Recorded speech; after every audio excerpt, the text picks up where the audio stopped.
deklarimit të ardhurave, ata cilët kanë deri në 1.2 milion lek, do duhet të plotësojnë divën. Ditën e djeshme ka pasur një rënje të sistemit, sepse shpesh, le të themi për vërtetës, shumica kujtohen ndoshta ditën e fundit. Por si po ecën procesi? Kemi kolegen Eliza Gjediku në këtë lidhje të drejt për drejt. Eliza, përshëndetje. Përshëndetje Nertil, deri në këto momente nuk kemi për ditën e sotme raportime për probleme me sistemin e tatimeve, sa i takon dorëzimit të deklaratës individuale të ardhurave të realizuara gjatë vitit 2024 dhe vlen të theksohet se deri sot në mesnatë do të jetë afati që kanë të gjithë qytetarët që ende nuk e kanë dorëzuar divën për ta plotësuar dhe për ta dorëzuar në mënyrë që të shmangin penalitetet. Vlen të theksohet se këtë detyrime kanë 3 kategori qytetarësh që duhet ta dorëzojnë brenda ditës së sotme, janë të gjithë të punësuarit me të ardhura vjetore mbi 1.2 milion lek, pra për ta bërë më të thjeshtë, të gjithë qytetarët që gjatë vitit të kaluar kanë pasur pagë mujore bruto më shumë se 100.000 lek, duhet patjetër të dorëzojnë divën gjatë ditës së sotme në rast se nuk e kanë dorëzuar.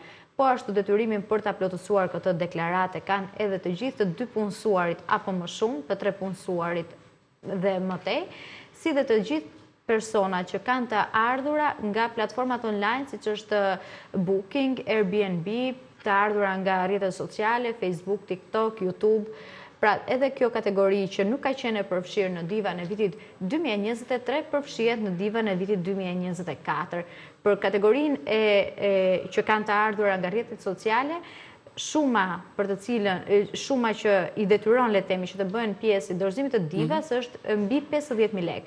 Pra e gjithë kategoria që gjatë vitit të shkuar ka pasur të ardhura nga këto platforma më shumë se 50.000 lek, detyrohet që të dorëzoj diva, pasi nuk ka paguar tatim gjatë vitit të shkuar. Për këtë arsye bëhet le të themi deklarimi në deklaratën individuale dhe mbahet edhe tatimi për katës. Këtë detyrime ka 144.000 qytetarë që duhet ta dorëzojnë, por deri në fund të javës së shkuar ishin afro 90.000, pasi fundjava pati probleme dhe dita e djeshme patim një bllokim total të rrjetit për të dorëzuar këtë deklarata. Eliza, ajo që më bën përshtypje, ndoshta a priori po e them, mund të ma verifikosh ti, 33 milion euro të ardhura janë gjeneruar nga rrjetet sociale nga individ të ndryshëm nëpërmjet platformave sociale siç është Meta, pra Facebooku, YouTubei, Google apo qoftë edhe TikToku. Mos është kjo një ndër arsyet që qeveria këtë vit e ka ulur këtë pragun? Në fakt, ulja e pragu do të jetë graduale dhe do të ulet edhe më tej. Kështu është në të paktën, sepse nuk është asgjë e keqe që të gjithë qytetarët të dorëzojnë deklaratën e të ardhurave në rastin që kur kanë vetëm një punësim, sepse deklarata ashtu si është edhe deklaruar nga institucionet, shërben edhe për të verifikuar dhe justifikuar pasurinë, por mund të shërbejë qytetarët në çdo moment për një arsye të caktuar. Ndërsa sa i takon platformave online, në fakt që vitin e shkuar është evidentuar, le të themi si fenomen, po të marrim rastin e Airbnb apo Booking, që pjesa e konsiderueshme e strukturave tona akomoduese ushtrojnë aktivitetin e tyre përmes këtyre platformave. Pra, i japin me qira apartamentet apo dhomat e tyre përmes këtyre platformave, duke ju shmangur në një mënyrë apo në një tjetër pagesës së tatimit. Për këtë arsye është vendosur edhe ky kufizim. Pra që edhe kjo kategori tashmë duhet të jetë pjesë e dorëzimit të divas, por pikërisht kjo kategori është edhe pjesë e ligjit të tatimit të mbi të ardhurat që detyron tashmë që të paguajnë edhe tatim.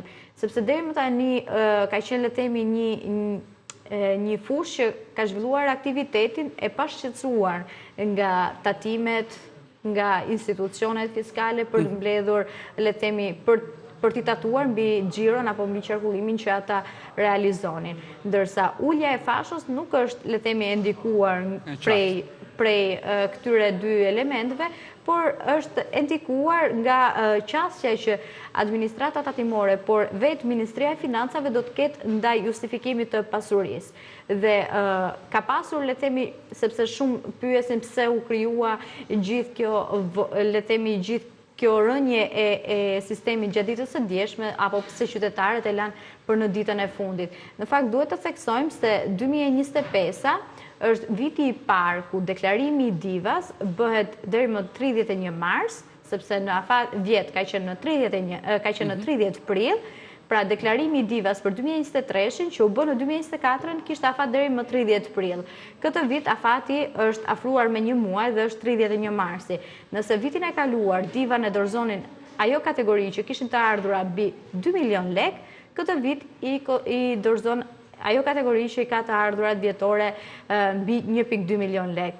Pra janë disa ndryshime që ishin të parashikuara në ligjin për tatimin mbi të ardhurat që kanë hyrë në fuqi për herë të parë këtë vit. Për këtë arsye është krijuar, le të themi, edhe kjo paqartësi apo vonesë nga qytetarët për ta dorëzuar këtë deklaratë. Tani dhe një pyetje të fundit shkurtimisht tek përgjigja për efekt të kohës, Eliza. Në rast se nuk plotësohet, qytetari bën një job për shembull, 30, 15, qoftë edhe 100.000 lekë. E paguan atë jobën, çfarë ndodh pastaj?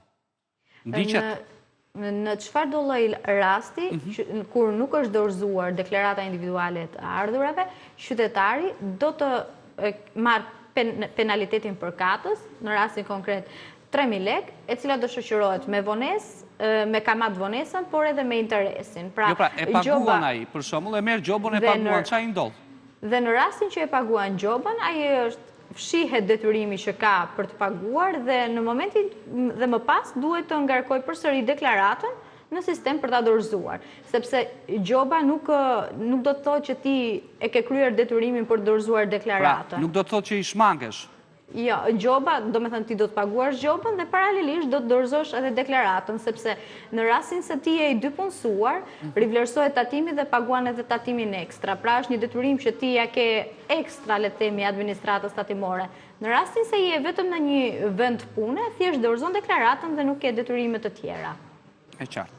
Eliza, unë të falenderoj shumë për të gjitha këto informacione që na përcolle në këtë lidhje të drejt për drejt së bashku, që është me shumë interes, gjithë ata që nuk e kanë plotësuar divën, ta plotësojmë pasi sot është dita e fundit e dorëzimit të deklaratës individuale të ardhurave. Shkojmë në një hapësirë të shkurtër publicitare, rikthehemi, mos u largoni.